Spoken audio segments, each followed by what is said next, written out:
राहिलेलं नाही, एक तर तू तरी राहशील नाही तर मी तरी राहील. ही लढाई आहे ती शिवसेनेच्या अस्तित्वाची नाहीये, मुंबईच्या अस्तित्वाची आहे, मुंबईतल्या मराठी माणसाच्या अस्तित्वाची.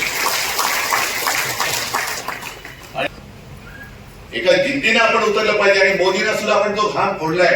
माझं तर म्हणणं आहे मोदींनी आता यावेळेस सुद्धा विधानसभेच्या वेळेला प्रचाराला आलंच पाहिजे. बघा तुम्हाला आणखी उरली आहे ना, ती सुद्धा तुमची सगळी काढून तुम्हाला पाठवून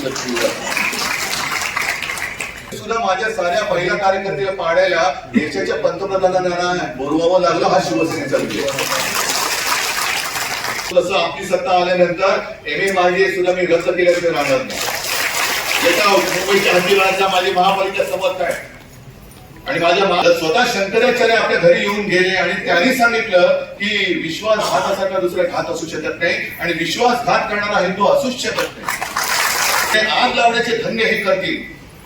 आपल्यातले सुद्धा काही लोकांना आज तो फोन येत असतील, काही जण हा गेला तो गेला. जायचे तर उघड जा, पण आत राहून दगाबाजी करू नका.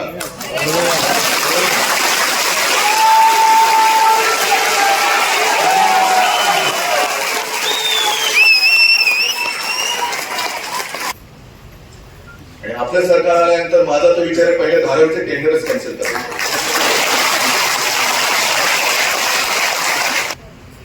आणि विकास पुरुष आले कुठून? हे सगळे जे आहेत राज्यकर्ते यांचे 12 वाजल्यानंतर एक जाईल बारामतीला, दुसरं जाईल तो तिकडे पंचतारांकित शेती करायला, तिसरं जाईल नागपूरला. मुंबईकरांसाठी राहिले कोण? आपण मलाही यातनं होत नसेल. कालपर्यंत माझ्या घरामधली सगळी लोक हे माझ्या घरावरती चालून येत आहेत. अगदी त्या अनिल देशमुखांनी सांगितलं की कसं मला आणि आदित्यला तुरुंगात टाकण्यासाठी या फडणवीसाचे डाव होते. सगळ्यांनी सहन करून जिद्दीने उभा राहिलेलं आहे. एक तर तू तरी राहशील नाही तर मी तरी राहील.